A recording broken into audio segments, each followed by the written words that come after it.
C'è un giocatore di proprietà dell'Inter che a 22 anni compiuti sta vivendo la sua terza avventura in prestito e dopo una stagione con qualche difficoltà, quest'anno sta facendo vedere delle cose importanti che ci invitano a tenerlo d'occhio. Questo giocatore è Martín Satriano, attaccante uruguaiano classe 2001 di cui parliamo in questo nuovo episodio di oggi. E quindi ben ritrovati amiche ed amici passione interisti in questo nuovo episodio della rubrica Interisti on the road di Passione Inter, dove vi teniamo aggiornati su come stanno andando i giocatori di proprietà dell'Inter che si trovano in prestito in giro per il mondo. Vi invito subito a lasciare un mi piace, così ci fate capire se questo format vi piace, e se non l'avete ancora fatto iscrizione al canale, così non vi perdete neanche uno dei prossimi aggiornamenti e tutti gli altri contenuti che pubblichiamo ogni giorno. Oggi, come detto, parliamo di Satriano che in Francia al Brest sta trovando, possiamo dire, la dimensione giusta per giocare, per imporsi e soprattutto per crescere con fiducia. Forse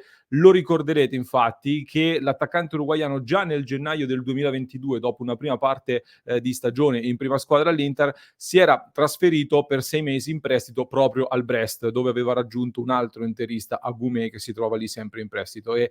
Satriano era partito molto bene in quella seconda parte di stagione, aveva segnato 3 gol nelle prime 2 partite giocate da titolare e aveva già conquistato tecnico, tifosi, un po' tutti quanti. Poi c'è stato un percorso un pochino più altalenante da parte proprio della stessa squadra, oltre che di Satriano, che è riuscito in seguito a segnare soltanto un altro gol nella parte finale di stagione. A livello di prestazioni però sicuramente aveva lasciato un'ottima impressione. L'anno scorso ha avuto poi la possibilità invece di fare un'intera stagione in prestito, questa volta ad Empoli in Serie A, e dall'Inter c'era sicuramente grande fiducia che potesse fare un salto di qualità ulteriore lì nello stesso posto dove prima era esploso Pinamonti, che poi ha fruttato anche una grande plusvalenza all'Inter. E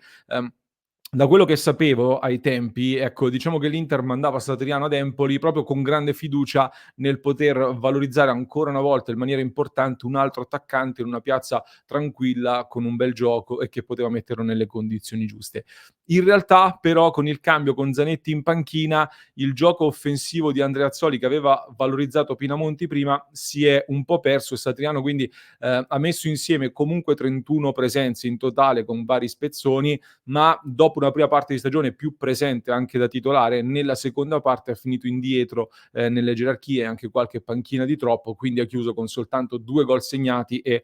un assist. L'anno di Pinamonti ad Empoli, ecco, la squadra toscana aveva chiuso al 14° posto in classifica, una salvezza tranquilla, e soprattutto aveva segnato 50 gol, che è un bel bottino. L'anno scorso invece con Satriano l'Empoli arriva ad una salvezza tranquilla, è vero, con 43 punti, lo stesso un bel risultato, ma soltanto 37 gol segnati, quindi 13 in meno rispetto all'anno prima, per cui un atteggiamento offensivo magari meno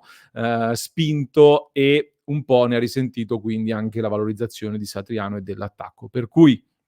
torna all'Inter. La scorsa estate sembrava che dovesse andare alla Dinamo Zagabria in realtà, ma poi è arrivata la chiamata nuovamente del Brest, che Satriano conosceva molto bene e sapeva di essere molto apprezzato, e allora decide di tornare in prestito in quella società appunto dove aveva già fatto vedere cose interessanti. E devo dire che con la maglia del club francese si sta nuovamente mettendo in mostra in questa prima parte di stagione in una maniera piuttosto importante, devo dire addirittura fin dal primissimo momento, perché c'è stata un'amichevole ad inizio agosto, proprio pochi giorni dopo il suo arrivo, un'amichevole contro il Cagliari in cui Satriano si è messo in mostra con un grande gol di cui si è parlato molto e ne avevamo parlato anche su Passione Inter. Da lì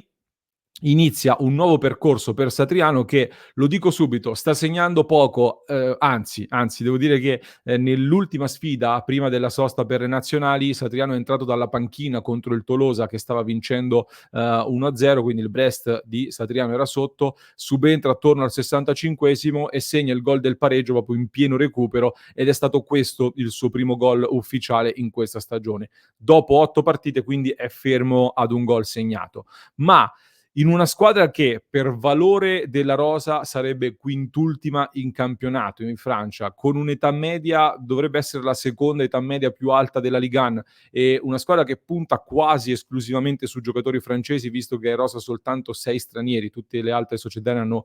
più di 10. Satriano è un po' un'eccezione, nel senso che è di fatto l'unico innesto dell'ultimo mercato, è straniero e comunque giovane, visto che ha 22 anni, ed è l'unico quindi con queste caratteristiche che si può considerare considerare di fatto un titolare di quella che è al momento una delle grandi sorprese di questo avvio di stagione del campionato francese, perché il Brest si trova al momento al quarto posto in campionato con 15 punti, gli stessi del PSG, e a soli 2 punti dal Monaco che guida la classifica al primo posto. Quindi è una squadra che sta facendo bene, anzi forse anche al di sopra delle aspettative, con qualche difficoltà in attacco, visto che ha segnato soltanto 9 gol in 8 partite, quindi è una squadra che davanti non è proprio molto prolifica. Satriano,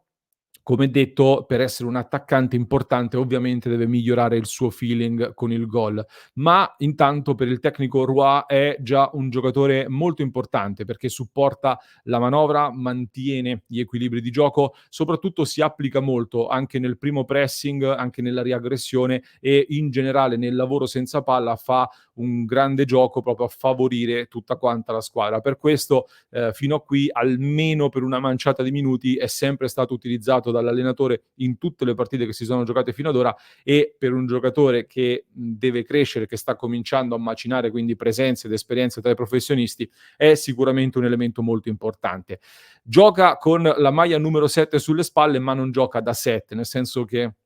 viene schierato come centravanti in un 4-2-3-1 o in un 4-3-3 sostanzialmente, con degli esterni molto larghi e lui dovrebbe fare il riferimento centrale, quindi sulla carta parte al centro dell'attacco, ma poi come detto svaria tantissimo e si muove molto. Questo da un lato è un bene, nel senso che gli allenatori sicuramente apprezzano questo grande darsi da fare, dall'altro lato credo che un po' lo limiti anche in zona gol, dove adesso, come dicevo, gli manca di sviluppare una maggiore frequenza di marcature e banalmente qualche numero in più per poter fare l'attaccante ad alti livelli. Chiaro però che